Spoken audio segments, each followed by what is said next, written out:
Voilà, millésime 2011, c'est exactement le contraire de l'année dernière, parce que l'année dernière, le 20 avril, il faisait 30 degrés.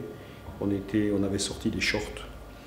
On sortait d'un hiver avec de la neige et du froid. Et on a eu enfin une saison, un printemps tonitruant, torride, et une mine qui a débourré. Voilà, c'était tout en accéléré, c'est un film en accéléré. On était super contents. Petite inquiétude, il a commencé à faire sec début juin. La floraison s'est déroulée dans des conditions extraordinaires, peut-être un peu trop chaudes pour le Riesling, qui a mirandé beaucoup, ce qui était très qualitatif. Et puis voilà, on était parti, c'était la voie royale, et puis évidemment, ça se passe jamais comme on avait prévu. Et donc finalement, juillet a été le pire mois de juillet depuis que la météo existe. Du froid, de la pluie, enfin novembre. Août, c'était à peine mieux, avec à la fin du mois un peu plus de chaleur, mais toujours des pluies chaudes qui ont déclenché donc un début de pourriture, surtout sur les vignes superficielles, vigoureuses, nourries au biberon de l'engrais et désherbées. Alors celles-là sont parties en vrille complètement, il a fallu les vendanger à la machine à vendanger et avant qu'elles ne soient mûres ailleurs.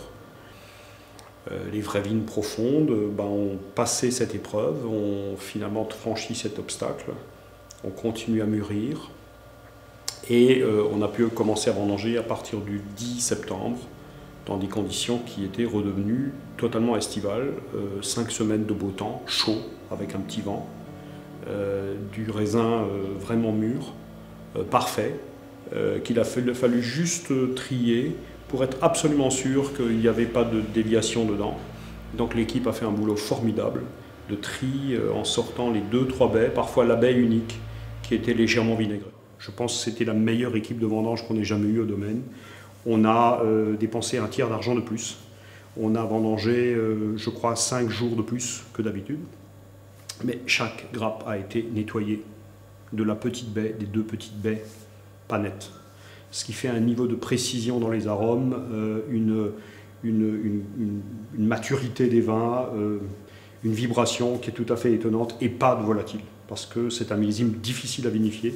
Et ici, on est dans la confiance parce que ça fermente.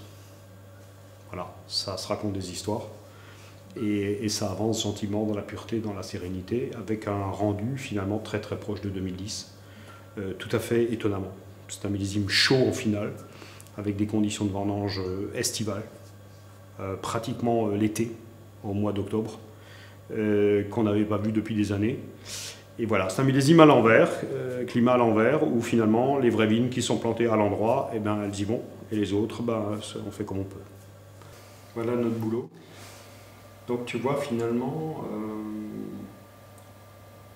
dans ce millésime un peu contrasté, où finalement la viticulture, avec tous ces niveaux d'exigence différents et tous ces moyens d'exigence différents, a fait quelque chose un peu à géométrie variable, et ben je pense qu'on se retrouve à la tête d'un parcours, d'un chemin qui est assez impressionnant, assez irréprochable, avec chacun des terroirs exactement à sa place. Ce qui n'était pas dit au mois de décembre. Non.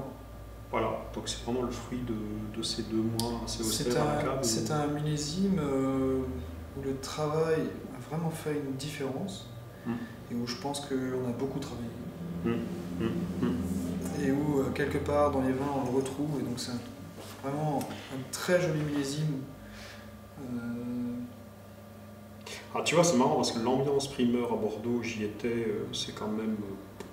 ouais, il y a beaucoup de choses un peu simples. L'Alsace, la vraie Alsace, des gens exigeants, des gens qui croient en leur terroir, qui veulent porter cette identité-là. Ce message-là, il est présent dans les verres, quoi. Donc l'Alsace a réussi un très grand millésime. Donc c'est important cette série de verres, parce qu'elle dépasse notre propre boulot. Elle construit aussi une perspective pour la région. Voilà.